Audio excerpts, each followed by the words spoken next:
Assalamualaikum warahmatullahi wabarakatuh. Bertemu lagi dengan saya Anas Ma'ruf Anizar. Dan pada video kali ini kita akan membahas tentang mata kuliah geometri dasar. Untuk lebih lengkapnya silahkan simak dan pahami video berikut ini. Oke, kita akan lanjutkan materi kita di bab yang kedua, yaitu tentang garis, sudut, bidang, dan ruang. Untuk yang pertama kita akan belajar tentang definisi. Definisi 2.1 yang mana akan menjelaskan tentang apa itu segaris dan apa itu sebidang. Kayak gini ya.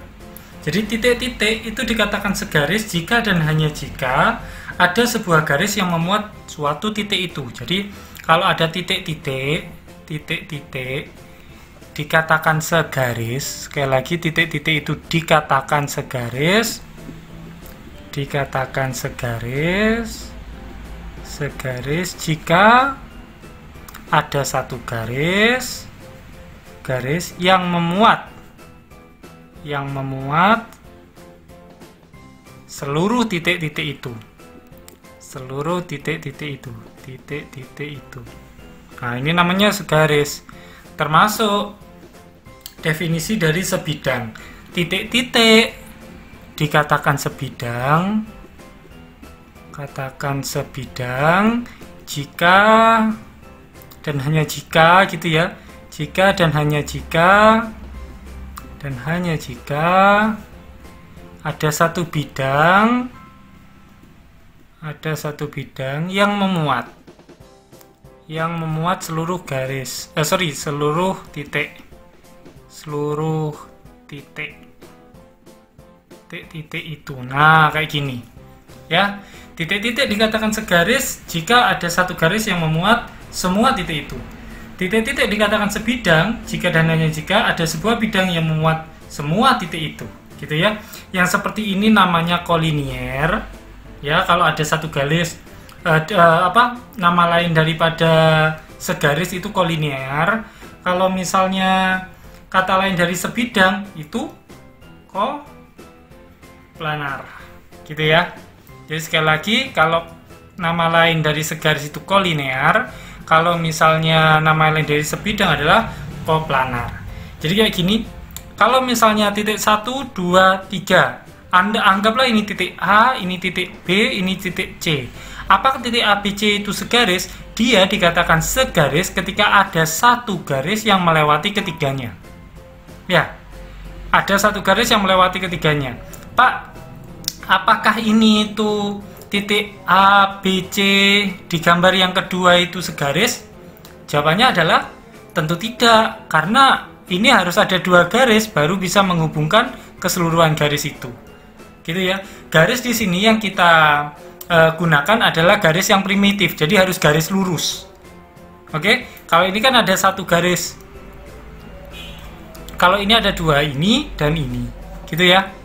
Nah, ini ada dua garis. Nah, sekali lagi yang kita gunakan adalah definisi garis primitif, yaitu garis lurus. Kalau kita bicara tentang garis, selalu berbicara tentang garis lurus, bukan yang patah-patah yang barusan itu ya.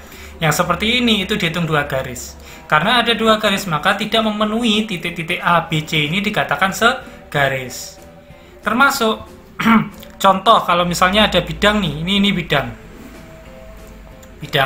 Atau kalau misalnya kalian gampangnya itu lihat kertas kalian, itu bidang. Ciri mirip dari contoh yang mirip dengan bidang. Ada titik A di sini, ada titik B di sini, ada titik C di sini. Meskipun dia tidak segaris, tetapi terletak pada satu bidang yang sama, maka A, B, dan C dikatakan sebidang. Beda lagi kalau misalnya ada nih. Oke, ini bidang ya. Anggaplah ini bidang alfa. A-nya di sini, B-nya di sini, C-nya di sini, D-nya di sini. Nah, apakah A, B, C, D itu sebidang? Jawabannya adalah tidak. Oke, A, B, C itu sebidang, tetapi D itu tidak. Tidak dalam bidang ini. Artinya A, B, C, D itu tidak sebidang. Soalnya ada satu titik saja yang tidak ada pada bidang yang sama. Ingat ya, di sini kata-katanya jika ada satu garis yang memuat seluruh. Hanya jika satu bidang yang memuat seluruh atau semua. Jadi ketika kita mengatakan A, B, C, D itu sebidang, maka semua titik ini harus ada pada bidang yang sama. Ketika kita mengatakan ABC itu segaris, maka ketiga titik ini harus ada pada satu garis yang sama. Gitu ya. Saya kira mudah untuk definisi segaris dan sebidang. Kita lanjutkan ke definisi yang berikutnya. Definisi 2.2 ruang. Tentang ruang. Nah, kayak gini. Ya, apa itu ruang? Ruang didefinisikan sebagai ruang adalah himpunan seluruh titik. Ini maaf saya kalau pakai singkatan ya, soalnya biar mempercepat dan tidak membuang-buang waktu. Ruang adalah himpunan seluruh titik. Maksudnya gimana Pak? Masa himpunan seluruh titik itu, semua titik itu adalah ruang? Iya. Jadi kalian jangan berpikiran sempit kalau misalnya ruang itu hanya kubus, ruang itu hanya balok, jangan ya. Nah sekarang gini, kalau misalnya ada bidang, ini saya kasih gambarannya aja dulu ya. Kalau misalnya ada bidang, di sini ada titik A, B, C, D, E, F, G, H, I, J, K, L, M, N, O, P, Q, R, S, T, U, V, W, X, Y, Z dan seterusnya gitu ya. A1, B1, B2 dan seterusnya. Tetapi nyatanya ada ada titik lain, misalnya titiknya di sini, gitu ya. Ini titik lain kan, titik apa ya saya bilangnya A kecil, gini wes. Di sini ada titik B kecil yang tidak ada pada bidang ini, ya enggak? Maka benar, salah kalau misalnya kamu mengatakan kalau bidang itu adalah himpunan seluruh semua titik, gitu ya. Oke, sekarang gini. Biasanya kan kayak gini, kalau misalnya kamu ingin buat grafik koordinat kartesius yang dimensi 3, ruangannya kan kayak gini. Nah, himpunan semua titik itu yang seperti apa? Misalnya kamu ada titik di sini, di kuadran sini, ya sudah, masukkan ruang. Ada di sini, ruang. Ada di sini, ruang. Ada di tengah-tengah sini, ruang. Gitu ya. Jadi kalian harus mengkonsep, ini abstrak sekali. Jadi semakin kalian tidak bisa membayangkan, akan semakin sulit memahami konsep tentang definisi ruang itu sendiri. Gitu ya. Tak buat contoh lagi, coba. Misalnya kayak gini. Ini kebetulan saja saya menggambarkan ruang itu sebagai suatu bangun ruang kubus. Ini hanya misalkan saja ya. Tapi di sini konsep definisi ruang itu nggak hanya kubus. Ini hanya agar kalian mudah memahaminya.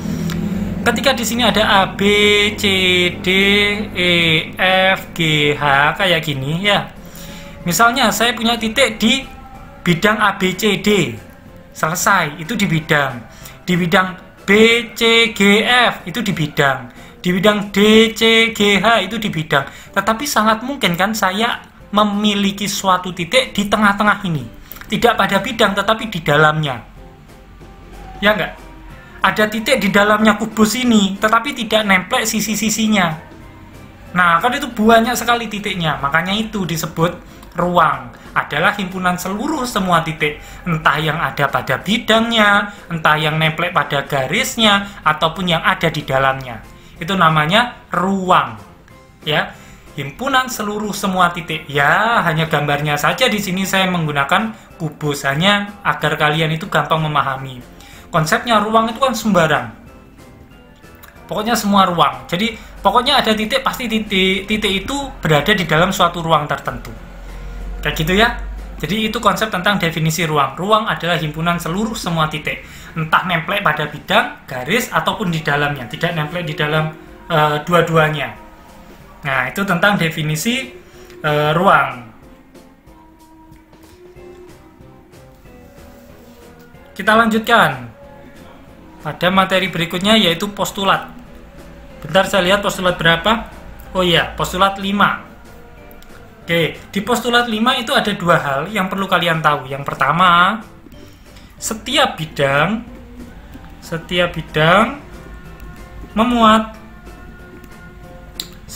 memuat paling sedikit 3 titik tak segaris. Ya, gini ya, 3 titik tak segaris. Oke. Yang B, ruang memuat paling sedikit berapa kira-kira? 4 titik tak sebidang. Ya, Maksudnya seperti apa? Oke, ini postulat. Kebenarannya cukup kita yakini gitu aja ya. Tetapi kita harus memahaminya terlebih dahulu dengan penjelasan-penjelasan.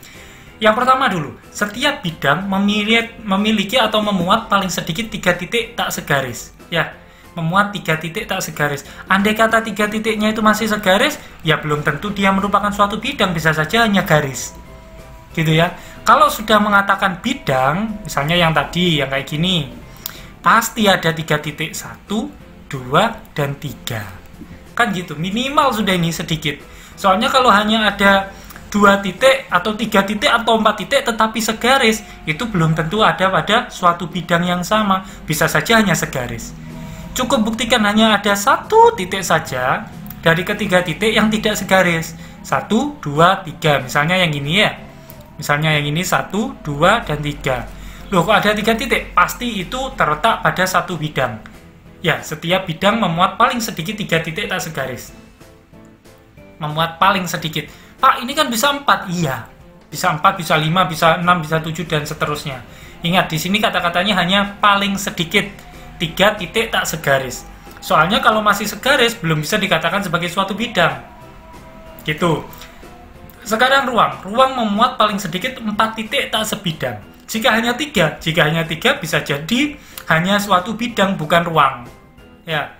Kalau misalnya itu bidang, kalau misalnya itu ruang, pasti memiliki paling sedikit 4 titik. Misalnya 1 di sini ya, di apa itu namanya, di bidang ABC, ABCD maksud saya di sini ya. 2 di sini ya, tetap ada di bidang yang sama, yaitu ABCD. 3 di sini, wow, masih dalam satu bidang yang sama. Baru yang keempat itu di sini. Nah, ada di sini. Sudah tidak pada satu bidang, maka ini namanya ruang. Ya. Jadi kalian harus bisa membedakan gimana kalau segaris, minimal ada 2 garis. Ada 2 titik. Kalau misalnya bidang itu memuat paling sedikit 3 titik tidak segaris. Kalau ruang memuat paling sedikit 4 titik tak sebidang, ini maksudnya. Kurang tak ya, tak sebidang. Gitu ya. Itu postulat kelima. Oke, kita lanjutkan ke postulat ke-6. Postulat ke-6. Apa bunyi postulat ke-6 ini? Postulat ke-6 itu bunyinya seperti ini. Jika 2 titik terletak di sebuah bidang, maka garis yang memuat titik-titik tersebut terletak di bidang yang sama. Nah, ini postulat juga diyakini, tapi kita harus paham dengan isinya. Jika 2 titik terletak di sebuah bidang, jadi di satu bidang yang sama, sebidang artinya, maka garis yang memuat titik-titik tersebut terletak di bidang yang sama. Maksudnya seperti ini. Jika ada bidang seperti ini, anggaplah bidang alfa, gini ya, bidang alfa. Kemudian ada 2 titik nih, 2 titiknya itu di sini A dan di sini B. Ya. 2 titik ini kan terletak di sebuah bidang, yaitu bidang alfa. Maka garis yang memuat titik-titik tersebut terletak di bidang yang sama. Yang mana maksudnya? Ya udah, garis ini kan yang memuat titik, namanya garis kan bisa diperpanjang kayak gini ya. Nah, jadi garis ini juga ada pada bidang yang sama, yaitu bidang alfa. Artinya menyentuh bidangnya gitu loh. Menyentuh nemplek-plek gitu wes. Hanya diperpanjang ke arah pojok kanan atas atau kiri bawah, kayak gitu. Itu maksudnya dari postulat 6. Jika 2 titik terletak di sebuah bidang, maka garis yang memuat titik-titik tersebut terletak di bidang yang sama.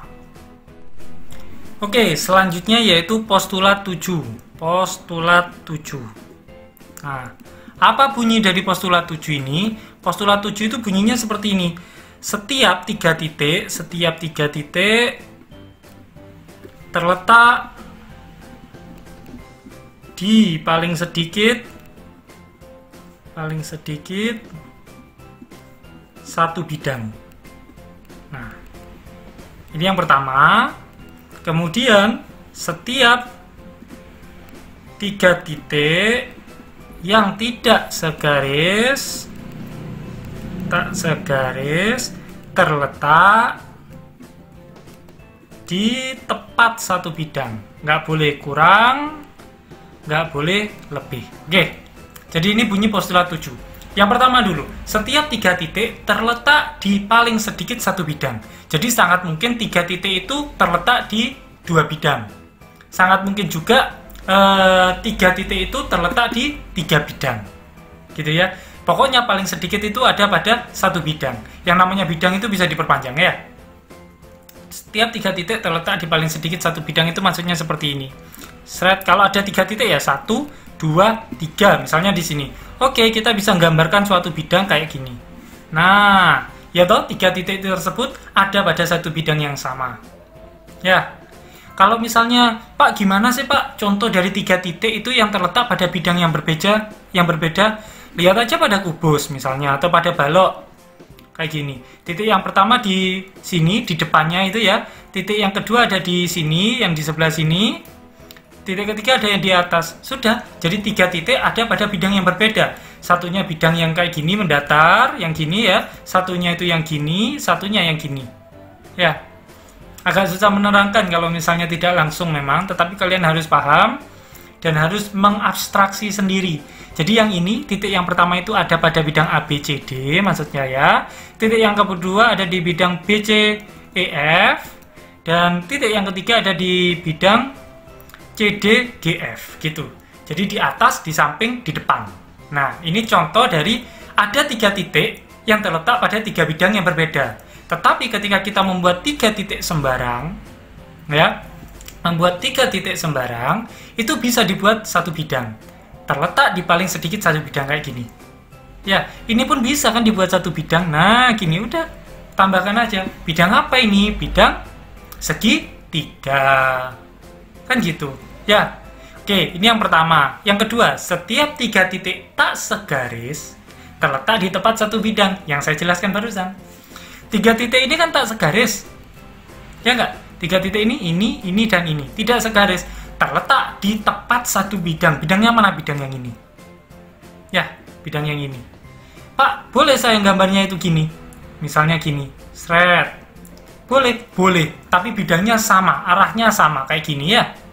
Entah kamu mau bidangnya itu segitiga atau bidangnya seperti ini, terserah. Kalau bidang itu bisa digeser ke segala arah ya. Bisa diperpanjang ke kanan, bisa diperpanjang ke kiri, ke atas, ke bawah. Ke sini boleh, ke sana boleh, ke sana boleh, ke sana boleh. Gitu ya. Kita gambarkan lagi yang bagus. Misalnya nih. Nah, udah kayak gini. Oke, maaf. Gini ya.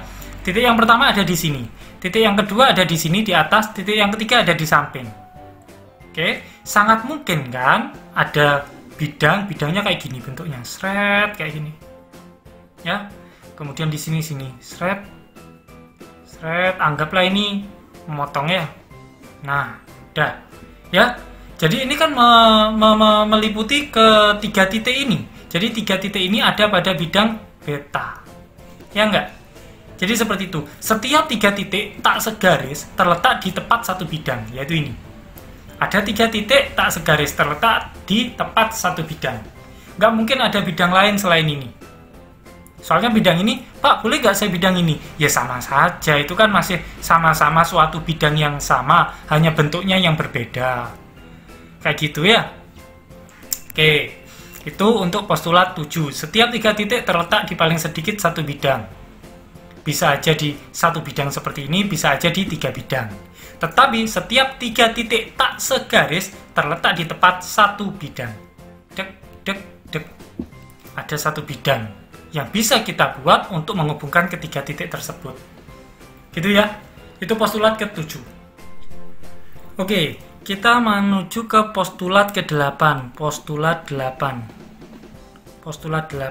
Apa bunyi postulat 8 ini?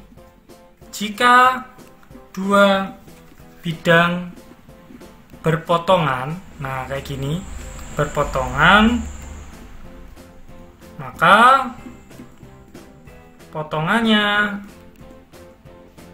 potongannya berupa garis. Jadi kayak gini. Ini bunyi dari postulat 8. Jika dua bidang itu berpotongan, maka potongannya berupa garis. Anggaplah misalnya ada bidang pertama itu yang ini. Bidang pertama itu gini. Seret gini ya. Bidang kedua itu gini. Seret. Oke, seret, seret. Nah, ini seret. Nah, kayak gini. Ya. Jadi ini kan berpotongan nih. Nah, perpotongannya itu kan yang ini, mulai titik ini sampai ke sini. Nah, perpotongannya adalah garis. Jadi bidang dengan bidang, kalau dipotongkan, perpotongannya adalah garis ini. Atau boleh kalian bilang, perpotongannya itu boleh garis. Berarti kayak gini ya, bisa diperpanjang ke atas, bisa diperpanjang ke bawah. Pak, tapi kan ini terbatas. Jadi saya mau bilang itu segmen garis boleh? Boleh, terserah. Ya, kalian mau bilang, soalnya kan namanya bidang itu kan sebenarnya bisa diperpanjang ke atas dan ke samping kanan, ke bawah juga boleh. Jadi akan lebih tepat sebenarnya kalau kalian menyatakan bahwa perpotongan dua bidang ini kan bidang alfa dan bidang beta itu adalah garis. Soalnya bidang bisa diperpanjang ke atas, otomatis garis juga harus bisa diperpanjang ke atas, kan gitu. Jadi akan lebih tepat jika kalian bilang bahwasannya perpotongan dua bidang adalah garis, bukan segmen garis. Tetapi kalau mau bilang, Pak, untuk kasus yang ini saja, bidang ini saja, jika dibatasi dengan garis ini, boleh nggak saya bilang itu segmen atau ruas garis? Boleh, gitu ya. Sekali lagi saya bilang itu boleh. Tetapi akan lebih baik jika kalau kalian menyatakan itu sebagai perpotongannya adalah garis. Kenapa? Karena di sini hanya bilang bidang gitu aja. Kalau bidang bisa diperpanjang ke atas, ke bawah, ke kanan, ke kiri, dan seterusnya. Sama dengan garis bisa diperpanjang ke atas juga ke bawah. Kayak gitu. Itu postulat ke-8, jika dua bidang berpotongan, maka potongannya berupa garis. Contohnya seperti ini ya. Ini perpotongannya ini. Garis lurus. Gitu ya. Oke, sekarang dengan berbekal postulat-postulat yang sudah kita pelajari, kita akan masuk ke teorema. Teorema 2.1. Nah, ini kita sudah berbicara tentang teorema nih. Teorema 2.1 itu berbicara seperti ini. Dua garis berpotongan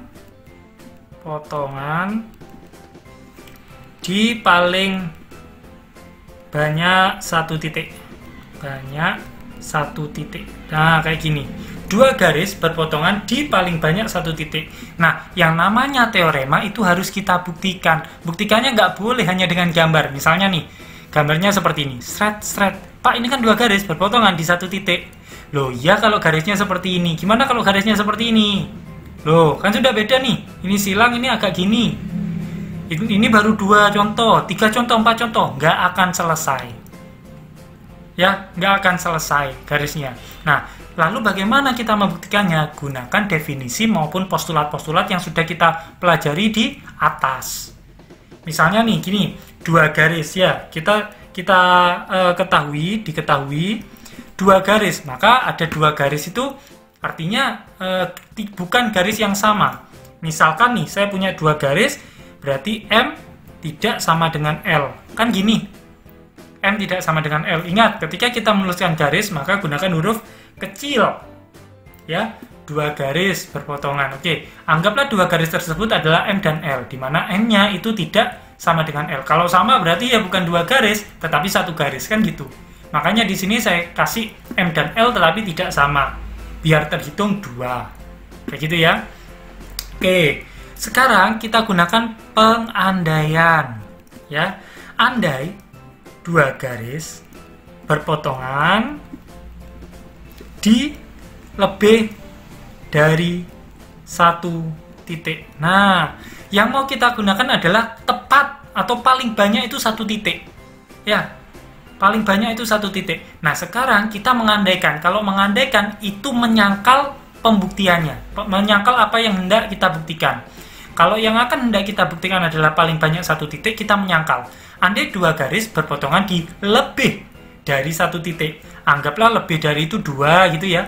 2 titik misalnya. Misalnya ini ya. Boleh kalian ambil 3, 4, 5, dan seterusnya.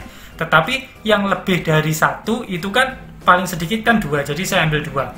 Misalkan berpotongan di 2 titik.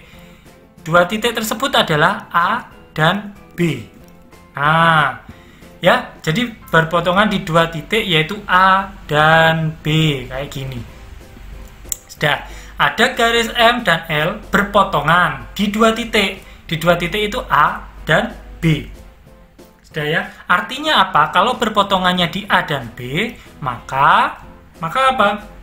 Maka A itu elemen dari M, kan berpotongan nih. Kalau berpotongan ada pada dua garis tersebut. A juga ada pada elemen L, ada pada garis L. Termasuk yang B itu juga ada pada garis M, dan B juga itu ada pada garis L, kan gitu. Ya. Nah, dari sini baru kita gunakan yang namanya postulat 1. Apa isi postulat 1? Kan ada tuh postulat 1 bilang gini, dari dua titik yang berbeda, ya, dari dua titik yang berbeda tepat bisa dibentuk satu garis. Artinya apa? Yang ini kontradiksi. Kontradiksi. Atau boleh kalian tuliskan kontradiksinya di sini. Kontradiksi dengan postulat 1. Apa isi postulat 1? Postulat 1 bilang dari dua titik yang berbeda, A dan B itu kan berbeda ya, kan dua titik. Kalau dua titik kan berarti A tidak sama dengan B. Gitu kan?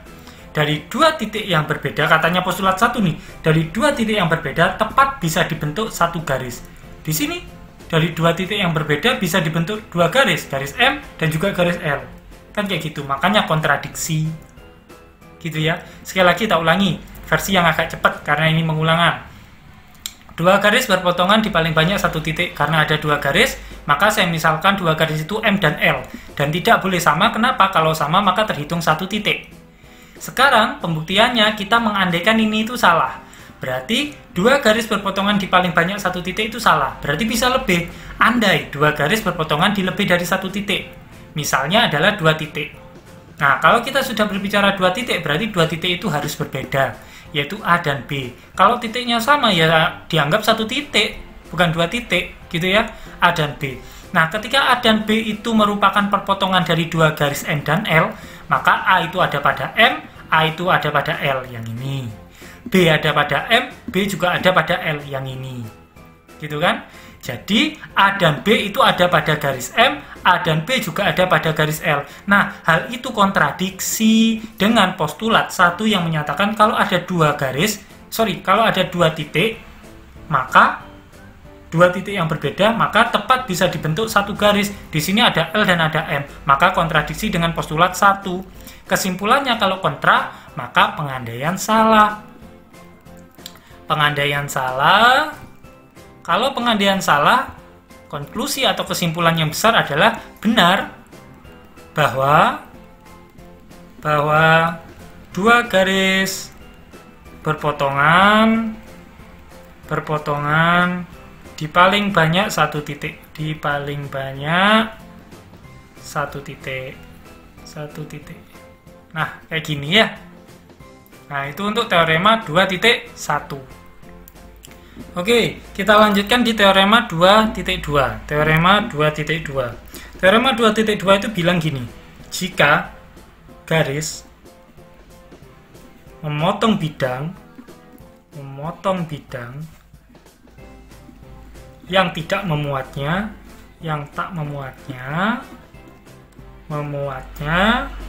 maka potongannya berupa satu titik saja. Kalau gambarannya itu sama kayak kertas, ini pulpen, kamu klik kayak gini sampai berlubang kertasnya. Pasti lubangnya ada pada satu titik. Gitu. Jadi garisnya itu pulpen, memotong bidangnya itu kertas. Mudahnya gitu. Nah, yang akan kita buktikan adalah memotongnya itu berupa satu titik saja. Gitu ya. Ingat, tapi syaratnya adalah garis memotong bidang yang tidak memuatnya. Jadi garis itu tidak pada bidang. Gitu ya, tetapi gini tak atau gini tak, gitu ya. Bisa tegak lurus dengan bidang dan seterusnya. Pokok tidak pada bidang. Nah, itu yang akan kita buktikan. Hanya ada satu titik saja. Gimana caranya? Silahkan gunakan definisi ataupun postulat-postulat ataupun teorema yang sudah kalian buktikan. gitu ya. Sekarang kita lihat dulu. Kita hampir mirip kayak tadi. Ini kan mau dibuktikan bahwa potongannya berupa satu titik saja. Kita andaikan saja.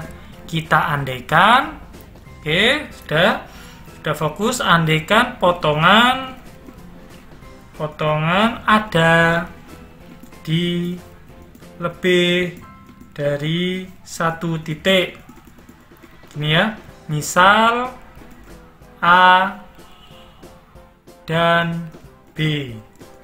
Gini ya, maka gini. Oke. Andai potongannya ada di lebih dari satu titik, misalkan A dan B. Maka apa yang terjadi? Ya A itu ada pada garis L dan A itu juga ada pada bidang alfa misalkan ya. Misalkan bidangnya alfa nih. Termasuk B itu juga ada pada bidang L, B itu juga ada pada bidang alfa. Kan gini? Ya iyalah, soalnya di sini bilang garisnya itu saya misalkan L, itu memotong bidang alfa di dua titik yaitu A dan B. Berarti ya udah, A dan B-nya itu ada pada garis dan juga ada pada bidang. Kan gitu logikanya.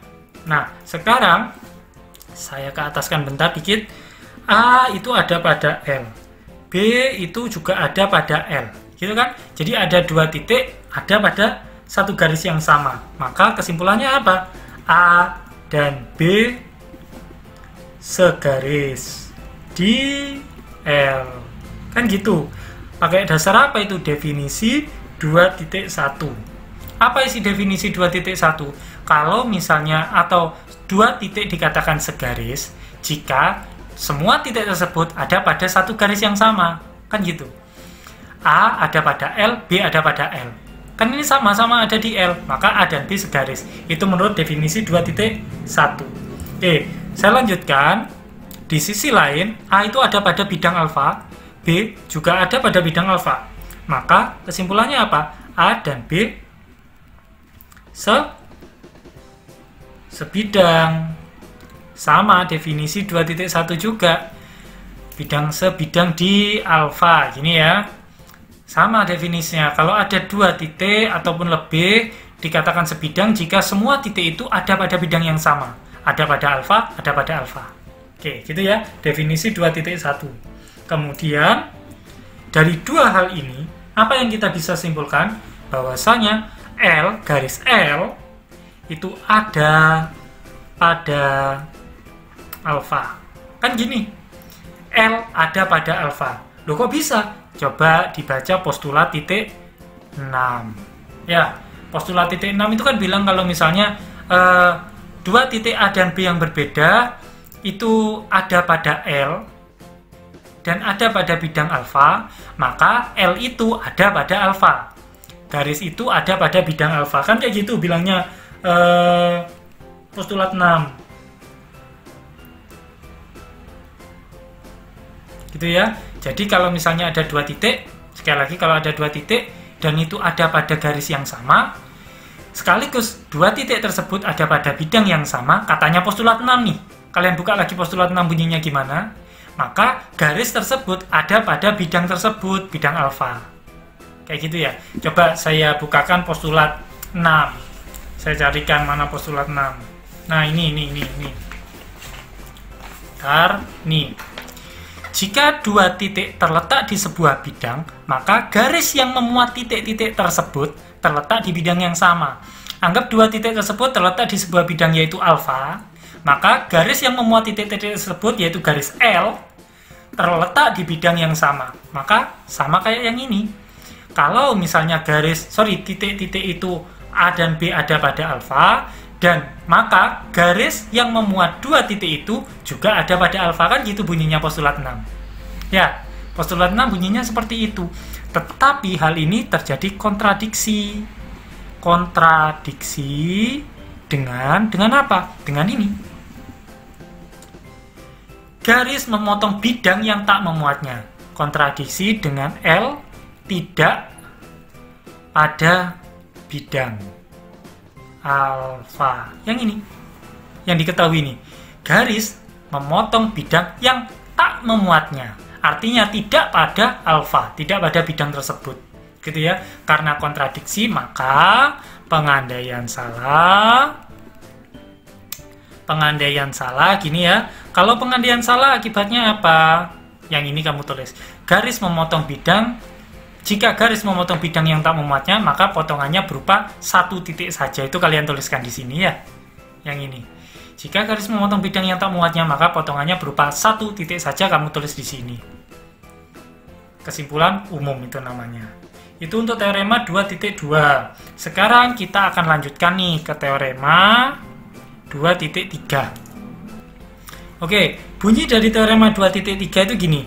Melalui sebuah garis, suatu garis boleh kalau nggak mau pakai buah, sebuah garis dan sebuah titik di luar garis dapat dibuat tepat satu bidang. Nah, gini. Oke. Melalui sebuah garis dan sebuah titik di luar garis dapat dibuat tepat satu bidang. Maksudnya gini. Ini ada garis, gini ya, garis. Dan sebuah titik di luar garis, berarti nggak boleh di sini. Anggaplah di sini. Maka dapat dibentuk tepat satu bidang. Nah, itu teoremanya. Kita harus buktikan dengan cara apa? Dengan cara postulat, definisi, teorema yang sebelum-sebelumnya kita gunakan. Oke, mari kita buktikan. Diketahui, misalnya sebuah garis dan sebuah titik, gitu ya, di luar garis dapat dibuat tepat satu bidang. Oke, berarti kalau misalnya titik itu adalah A, ingat ya, kalau A besar itu menggambarkan titik, itu ada pada suatu bidang alfa, gini ya. A-nya kan ada pada suatu bidang, tetapi A-nya tidak segaris, artinya tidak ada pada garis L. Kan gini, ini andai kata ini A, ini L. A-nya tidak pada L, tetapi A itu ada pada suatu bidang tertentu. Tak kasih nama bidang alfa. Gitu ya.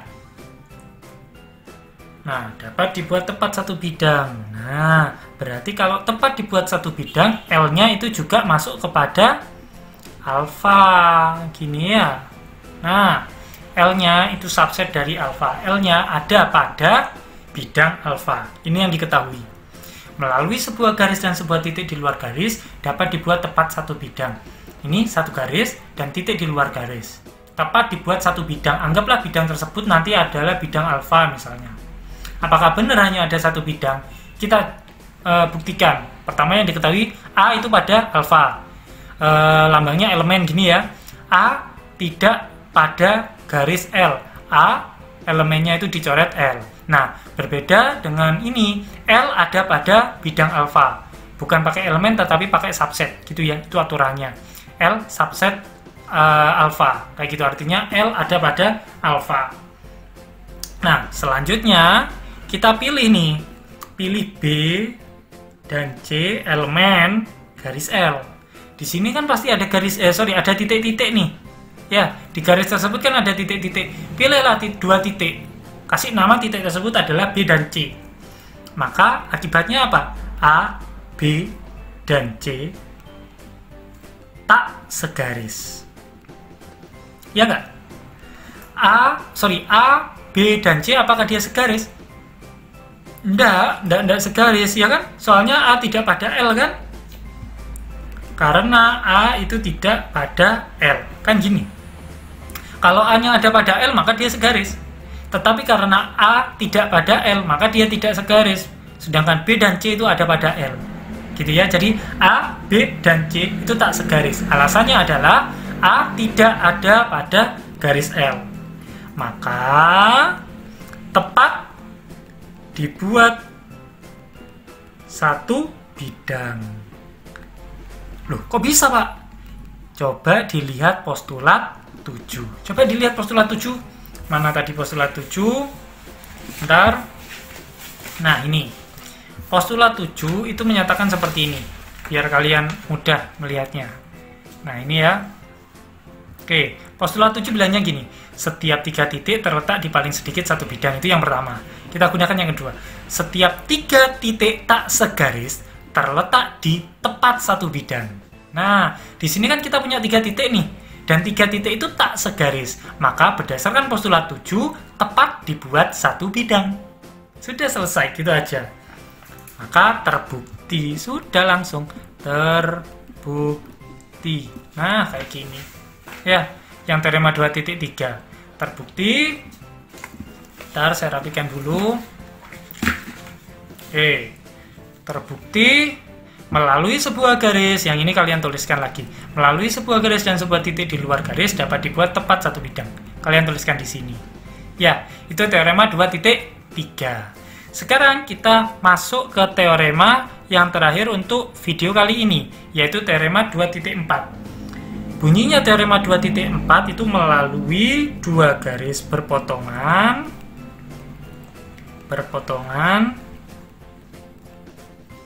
ada tepat satu bidang yang memuat keduanya. Nah, kayak gini. Melalui dua garis berpotongan. Jadi gini, kalau ada garis berpotongan, misalnya gini ya, ini garis L, ini garis M. Nah, maka akan ada tepat satu bidang yang memuatnya. Satu bidang itu yang mana? Yang ini misalnya. Bisa diperpanjang ke sana, ke sana, ke sana, ke sana, namanya bidang. Itu penjelasannya. Tetapi kita akan buktikan. Ya, kita akan buktikan. Misalnya nih ya, misalnya karena ada dua garis, berarti diketahui ada dua garis, yaitu garis K dan garis L. Karena dua, berarti K tidak sama dengan L. Gitu ya. Nah, dua garis itu berpotongan. Berpotongannya di titik apa? Misalkan di titik A ya. Berpotongan di titik A. Berpotongan di A misalnya. Maka A itu kan ada pada K, A itu juga ada pada L. Berarti di sini kan gitu kan sebenarnya. A itu ada pada K dan A itu ada pada L. K-nya tidak sama dengan L.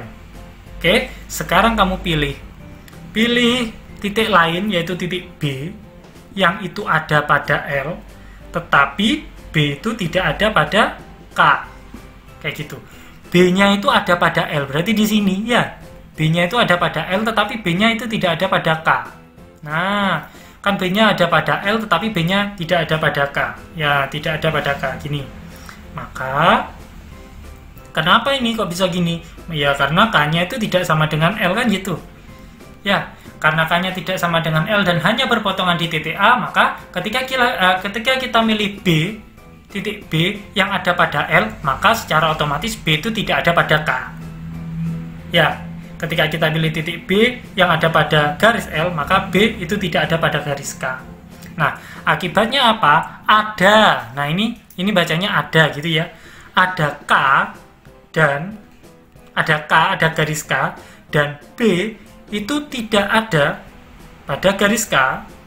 Nah, ya kan? Ada garis K. Dan B tidak ada pada garis K. Maka dapat dibuat satu bidang. Loh, kok bisa? Kok bisa tiba-tiba dapat dibuat satu bidang?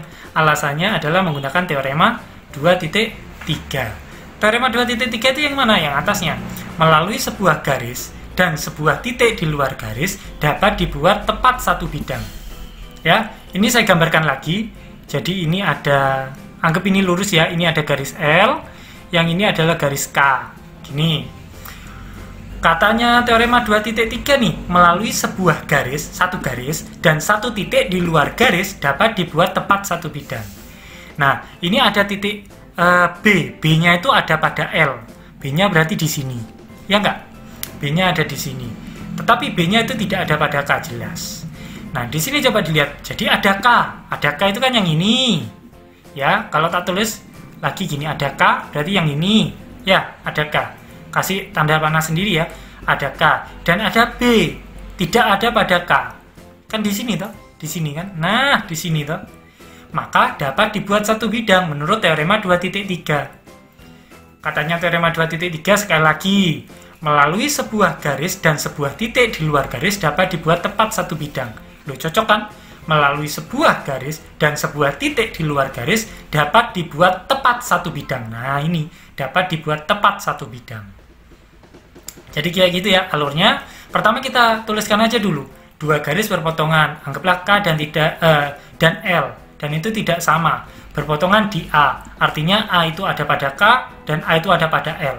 Tetapi kita pilih titik lain yang ada di salah satu garis. Di sini saya pilih di L, saya pilih titik B yang ada di L, otomatis B itu tidak ada di K, karena K itu dan L tidak sama dan hanya berpotongan di A saja.